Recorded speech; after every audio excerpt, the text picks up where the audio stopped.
চোখে ঝাপসা দেখছেন বা আপনার চোখ কি অন্ধকার হয়ে আসছে, তাহলে কিন্তু সাবধান, এটা হতে পারে আপনার চোখে স্ট্রোক হয়েছে।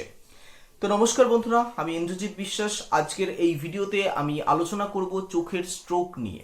তো এই ভিডিওতে আমরা জানবো চোখের স্ট্রোক কি, এটা কেন হয়, এর টাইপসগুলো কি কি রয়েছে, এর কি কি সাইন সিমটম দেখা যায়, এটার ট্রিটমেন্ট কি অপশন রয়েছে এবং এটার হোম রেমিডিস এছাড়াও প্রতিকারের উপায় কি, সেগুলো নিয়ে আজকের এই ভিডিওতে ডিটেলসে কথা বলবো। তো ভিডিওটা অবশ্যই লাস্ট পর্যন্ত দেখতে থাকুন।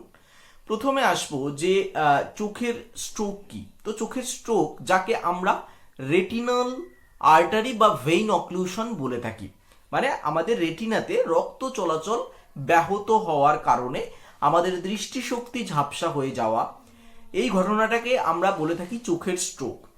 এটা কিন্তু একটা জরুরি অবস্থা, কারণ এর যদি দ্রুত চিকিৎসা আপনি না করান তাহলে কিন্তু আপনার দৃষ্টিশক্তি স্থায়ীভাবে নষ্ট হয়ে যেতে পারে। এবার এই যে চোখের স্ট্রোক, এটা দুটো ভাগে ভাগ করা যায়। প্রথমত হচ্ছে রেটিনাল আর্টারি অক্লুশন, আর একটা হচ্ছে retinal vein occlusion. Retinal artery occlusion বলতে কি বোঝায়? যখন রেটিনার যে ধমনী, সেই ধমনী বন্ধ হয়ে আসে।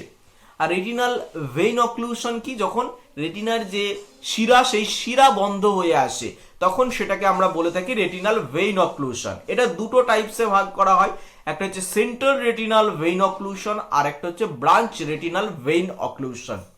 তো এই যে রেটিনাল ভেইন অক্লুশন বা রেটিনাল আর্টারি অক্লুশন বা এই যে চোখের স্ট্রোক, এটা হলে কি কি লক্ষণ দেখা দেয়? প্রথমত, হঠাৎ করে চোখ ঝাপসা হয়ে যায়। দ্বিতীয়ত, দৃষ্টি শক্তি, যেটা দৃষ্টির একটা অংশ, সেটা হচ্ছে অন্ধকার হয়ে যায় বা কালো স্পট ছায়া পড়ছে।